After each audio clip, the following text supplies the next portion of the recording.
The air in our home was a silent, suffocating weight, a constant reminder of the invisible lines drawn between us.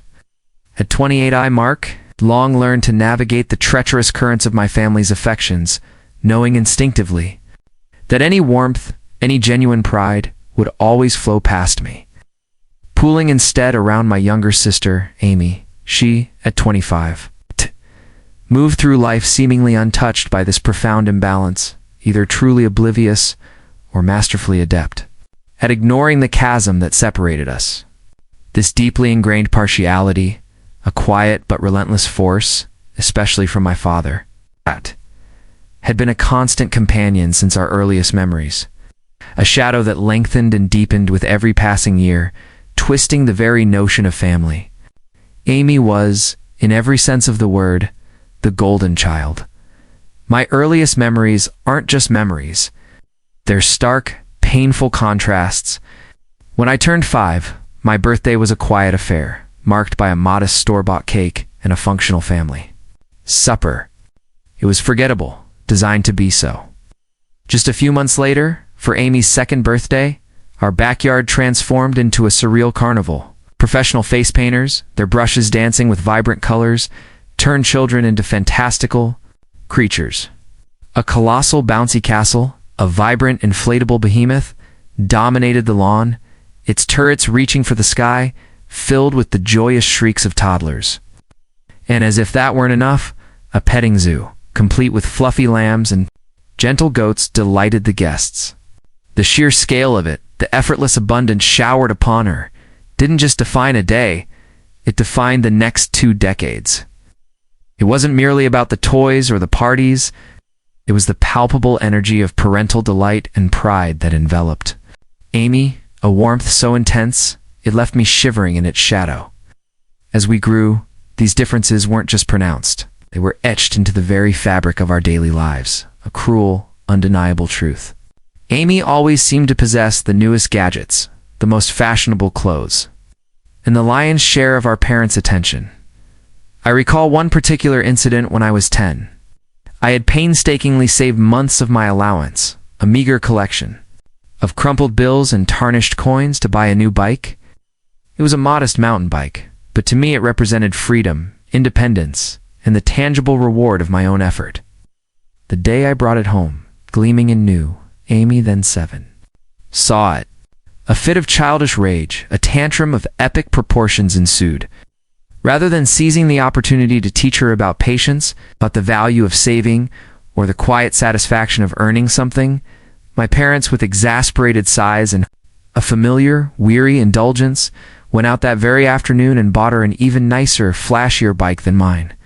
It was a painful public demonstration that her fleeting desires, however unreasonable, superseded my hard-earned accomplishments, my very existence. School became another brutal arena where this insidious bias was glaringly evident. Amy's parents, particularly my mother, were omnipresent at all her school functions. Every recital, every parent-teacher conference, every school play in which Amy had even a minor role, saw them front and center. Beaming with pride, their cameras flashing. For my events, however, their presence was usually a fleeting, often missed occurrence, a ghost of support. In 4th grade, I landed the lead role in the school play. I practiced for weeks, driven by a fervent enthusiasm, memorizing lines, perfecting stage directions, and dreaming of their proud faces in the audience. On the night of the play, the most important night of my young life, my parents arrived an hour late, missing my major scene entirely. Their excuse? They had been consoling Amy, who had complained of a stomachache earlier that evening. The irony was not lost on me even then. Amy, of course, was perfectly fine later on. They had simply lost track of time playing with her. The sting of that missed moment, the feeling of being utterly unimportant, festered for years, a wound that never quite healed. Academically, nothing I ever appeared to do seemed sufficient to earn genuine recognition. I joined the math club, often received straight A's throughout middle school, and even took first place in a regional science fair with a complex project I had poured my heart into. Though these successes were significant milestones for me, my parents hardly seemed to notice, offering only perfunctory nods or a brief, "That's nice." The contrast was stark.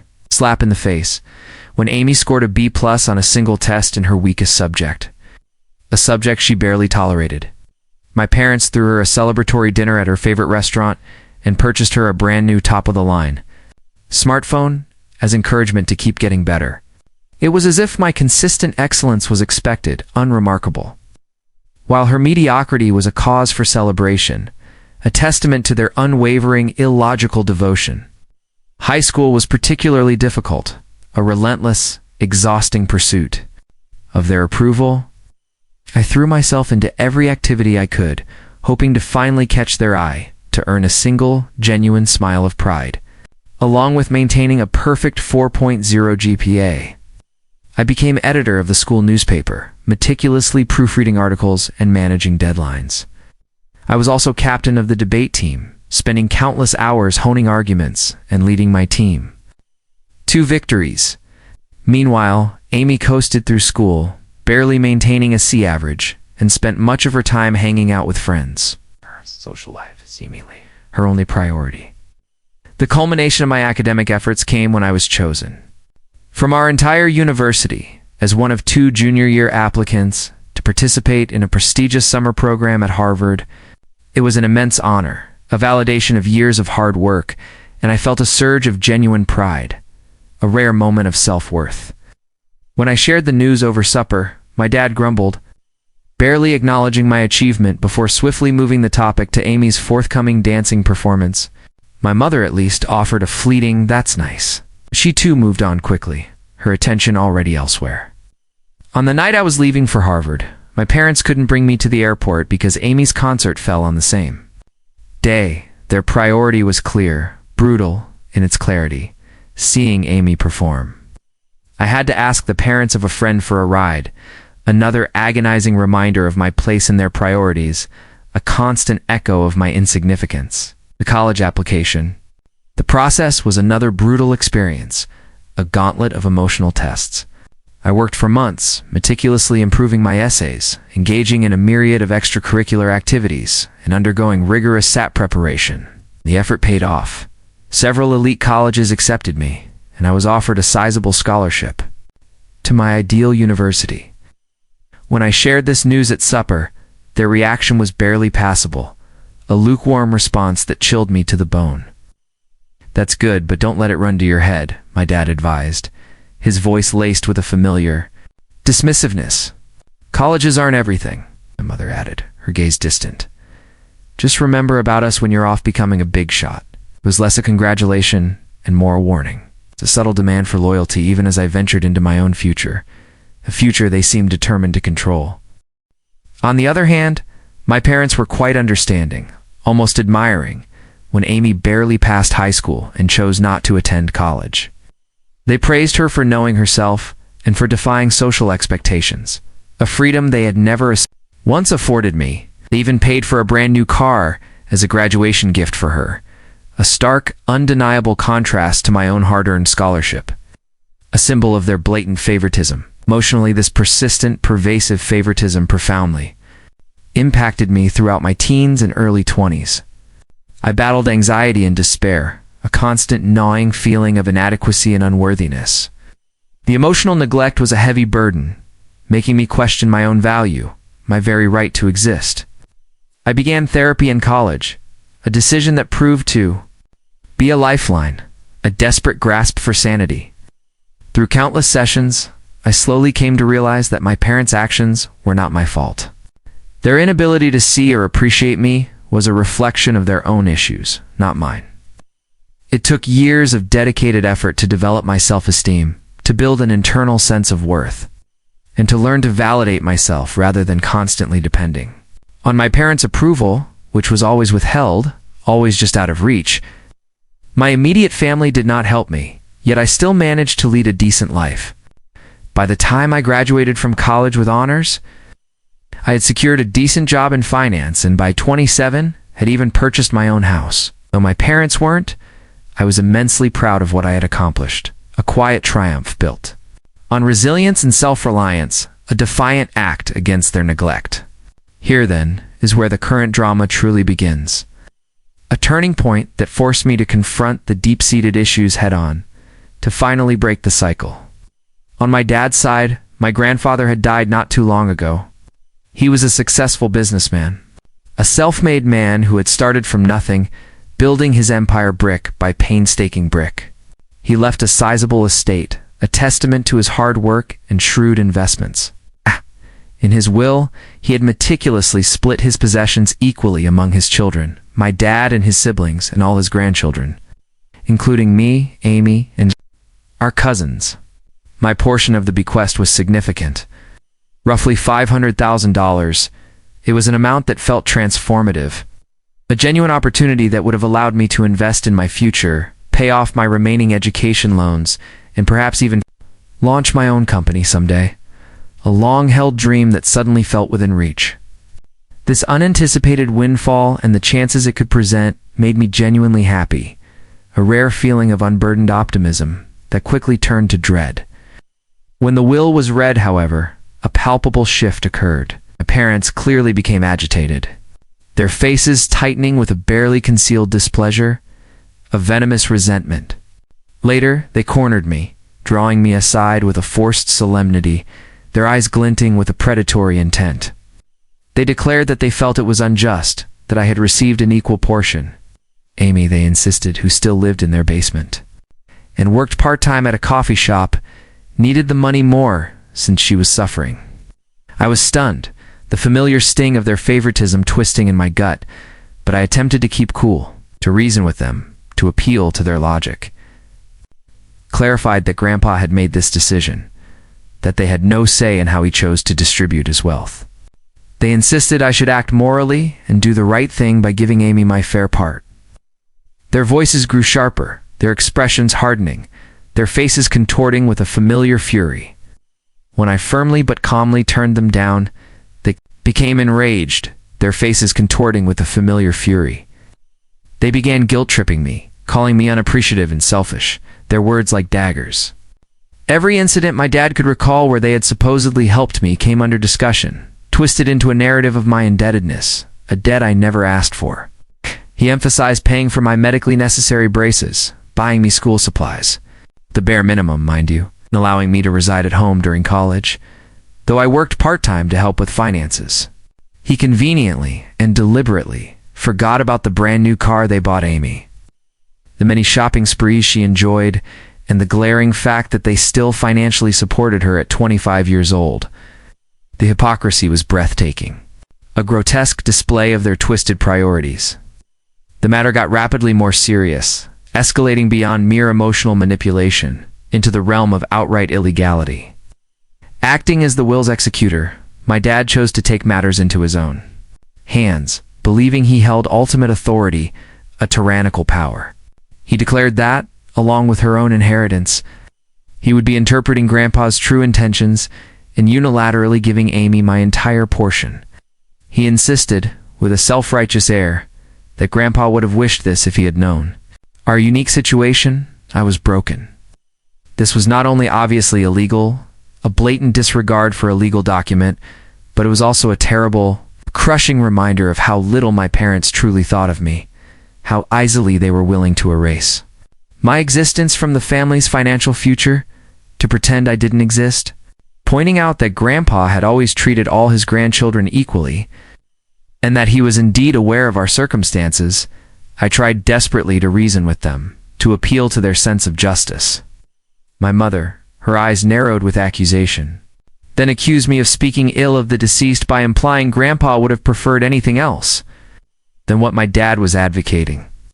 I mentioned certain cherished memories of Grandpa actively pushing my academic and career goals, always encouraging my independence and ambition. But my parents brushed off these as misinterpretations or childish fantasies, dismissing my truth. They claimed Grandpa wanted to make sure Amy was taken care of and had privately voiced worry about her future, a narrative they seemed to have concocted out of thin air, a desperate fabrication. They had no response, only stony silence, when I asked why he hadn't simply penned the will that way if that was truly his wish. Amy, for her part, was visibly awkward about the circumstances, avoiding eye contact, her silence a complicity. But She did not voice any criticism of our parents' actions. When I tried to chat with her alone, she merely shrugged, her voice small, and said, "Mom and Dad know best." It was clear she wasn't going to be much help, a painful realization. Feeling utterly misled, wounded, and cornered, I reached out to Grandpa's widow, my paternal grandma, for guidance, a desperate plea for help. I poured out the entire story, the years of favoritism, the recent demands, and my father's shocking threat to manipulate the will. Hearing what was happening, she became enraged, a fiery indignation I hadn't seen from her in years, a righteous fury, she informed me, her voice firm and unwavering, that my parents had absolutely no authority to alter the will, and that this was exactly not what Grandpa had planned. Grandma then sent me some crucial material that clarified the matter entirely. Several years ago, apparently, my parents had indeed asked Grandpa to give everything to Amy in his will. Grandpa had steadfastly objected, saying he thought all of his grandchildren should be treated equally, a principle he held dear, a testament to his fairness. More importantly, he had even included a specific stipulation in his will, a legal safeguard, declaring that anyone challenging the equitable distribution would lose their own portion of the inheritance. Equipped with this irrefutable knowledge, I confronted my parents once more, this time with a newfound confidence, a steel in my spine. Grandma's disclosure of their earlier secret attempt to affect the will startled them, their bravado crumbling, their lies exposed. My dad, ever the defender of his actions, tried to defend it by saying they were only looking out for Amy's future. But I could clearly see the guilt, the shame, on their faces. They had been caught. Grandmother acted right away. She got in touch with the will's other executor and the attorney handling the estate. She also reached out to my dad's siblings, who, having witnessed my parents' favoritism for years, shared her equally strong indignation at what he was attempting. Taken together, this united front stopped my dad's scheme dead in its tracks and guaranteed that the will would be carried out exactly as stated. Though they are unhappy with me, radiating a cold resentment, a bitter silence, my parents were obliged to back off. The legal weight combined with the united family front was too much for them to fight. They argued bitterly that I should have handled this in-house instead of involving others, as if their illegal actions were a private family matter, a secret they wished to keep. They accused me of turning the family against them. Mother, ever the master of emotional manipulation, sobbed dramatically over how I had split the family and deceived them, her tears a weapon. I, for the first time, felt a surge of defiance, a quiet strength. I said calmly that I had never expected anything from them anyway, a truth that stung them more than any accusation, a truth that liberated me. My dad, still seething, then, threatened to cut me out of their will entirely. Should I accept the inheritance? He warned, his voice a low growl. They are threatening to break off all communication. Oh.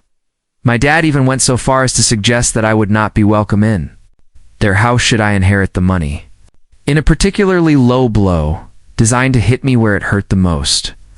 My mother remarked that my acceptance of the money reveals that I never truly loved them and was merely ready to profit from their passing. A cruel, baseless accusation. The matter, as expected, split the extended family, a fault line running through generations.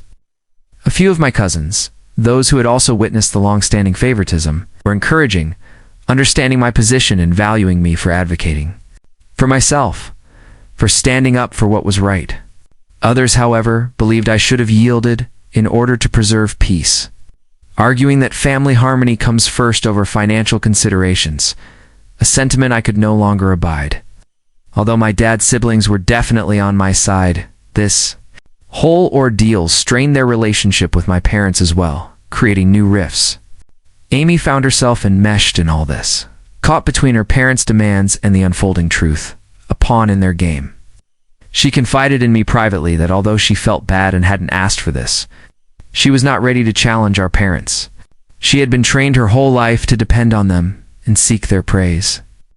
A deeply ingrained pattern, a cage she couldn't break free from. Hence I didn't blame her totally. Still, a part of me longed for her to help me just once, to stand up for what was right, to break free.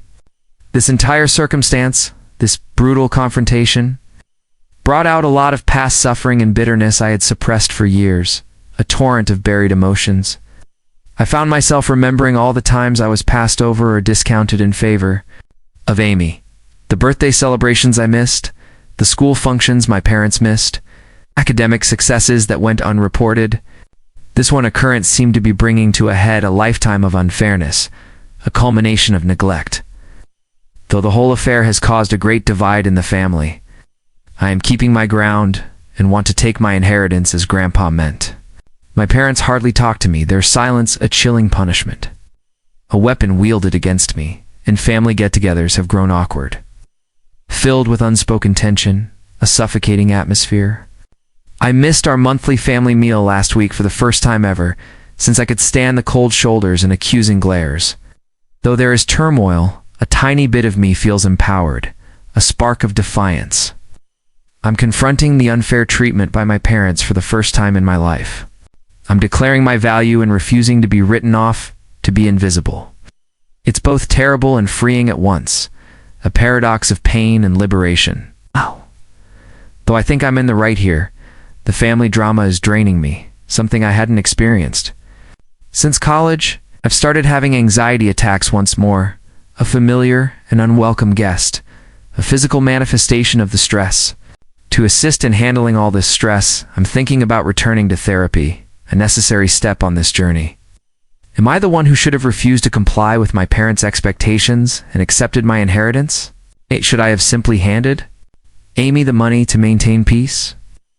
Although I'm bored of being the family scapegoat, I also fear losing my family totally. Any guidance or viewpoint would be much valued. Since my first post 6 months ago, a lot has happened, and I want to thank everyone for their incredible support and guidance. It truly kept me strong during what continued to be trying circumstances. Let me start with the legal aspect of things. As many of you advised it, and I did see my own attorney. It verified, without a shadow of a doubt, that I had every legal right to inherit, and that what my dad attempted was, in fact, illegal, and a clear breach of his fiduciary duties as an executor. He helped me record everything, meticulously documenting the attempts at manipulation, and prepared me to act legally should the need arise. Fortunately, things did not transpire as such. Along with my dad's siblings, my grandma, and her attorney, worked out matters without involving court. I received my whole fortune, the full $500,000, and the will was carried out exactly as intended. Because of his will manipulation attempts, my dad was formally removed as an executor. This was a somewhat demanding process, spanning several weeks.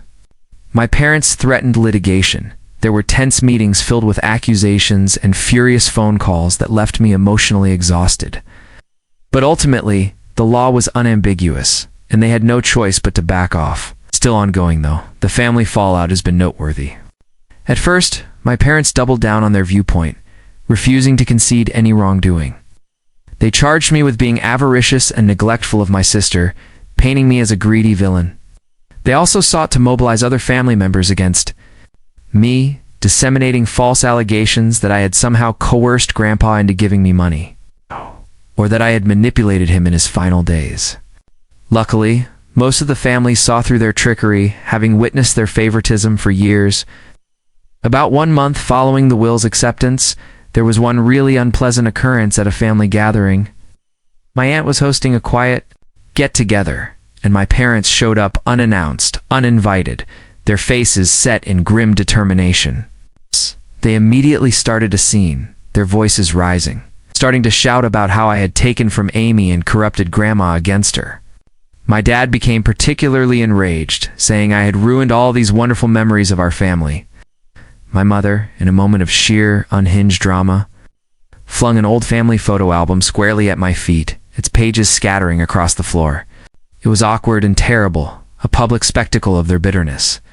It took several relatives, including my aunts and uncles, to cool things down and persuade my parents to leave.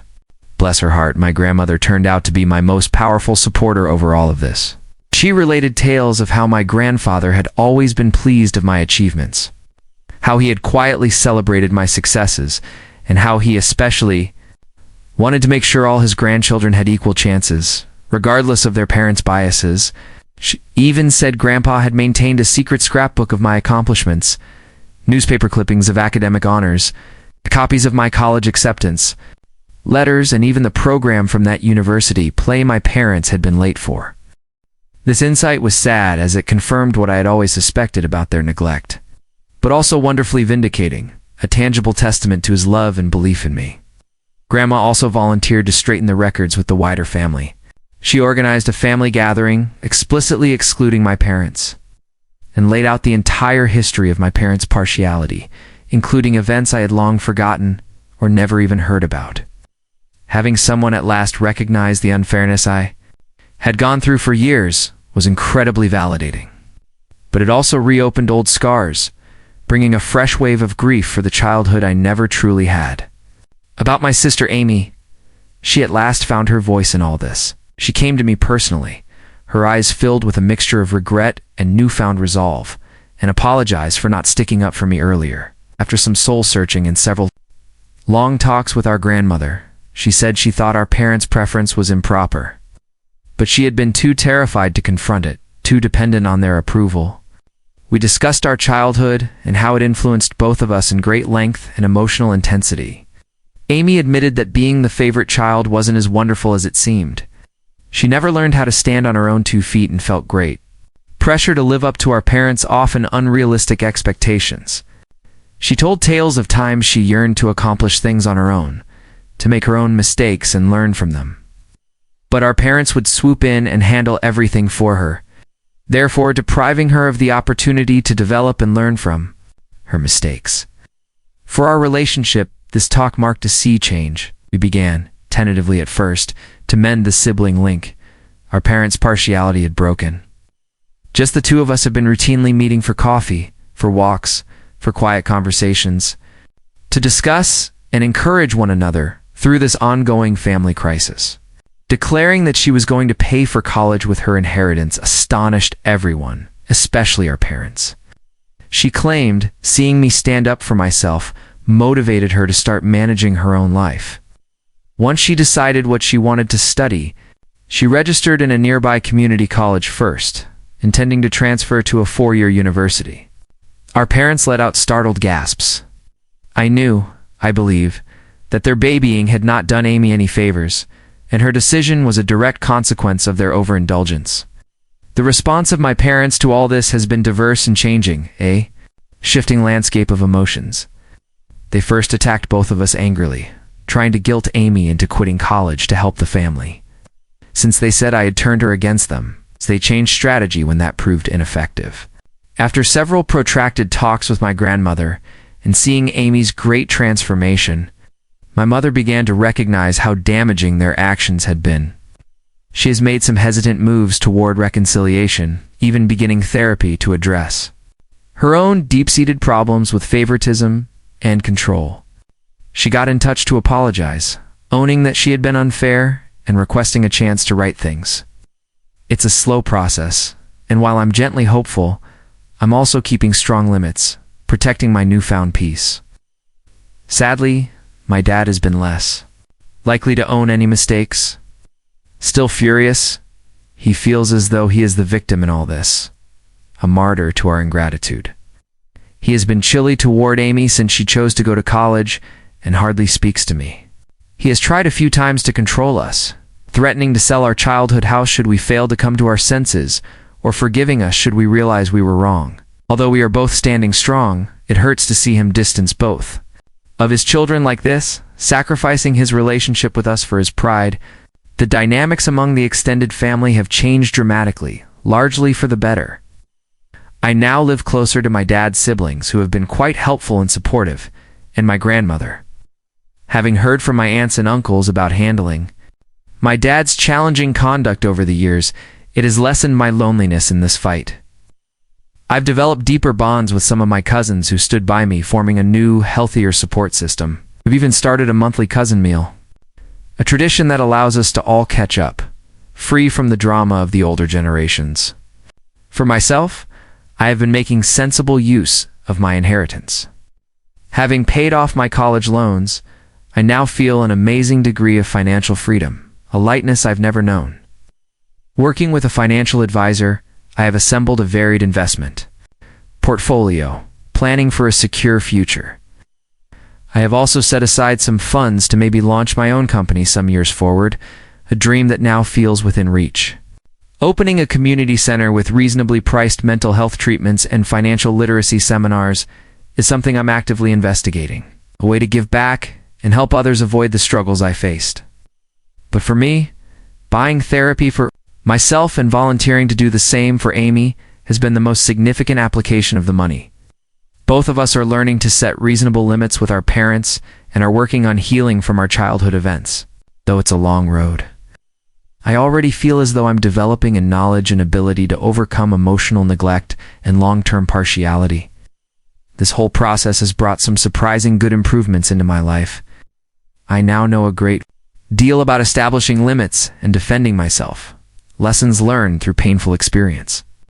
Though I know I did the right thing, it hasn't been easy, and there are still difficult days.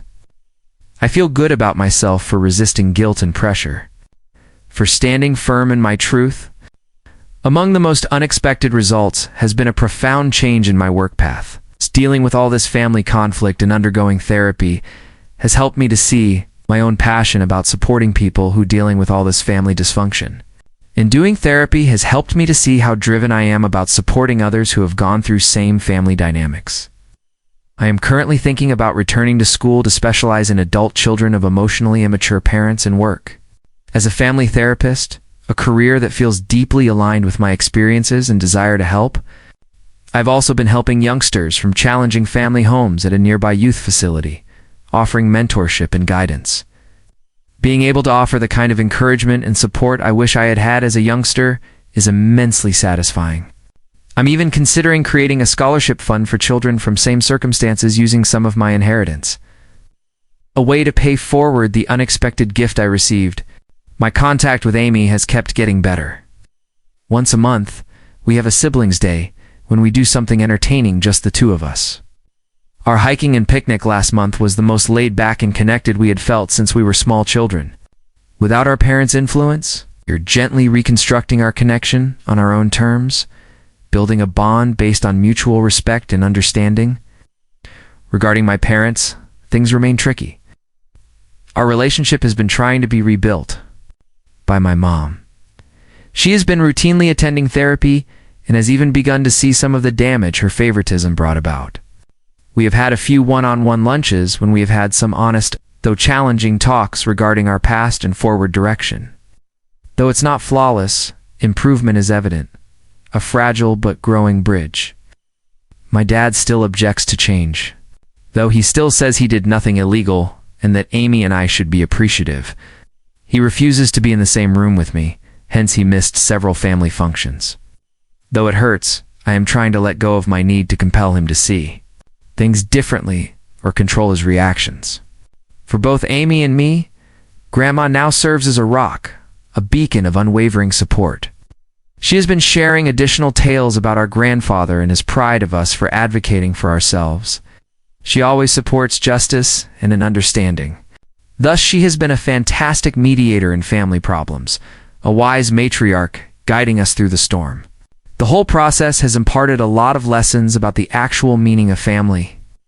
I've come to see that occasionally the family you select might be more encouraging than the one you were raised in, along with developing a close-knit circle of friends who have been quite helpful along this journey.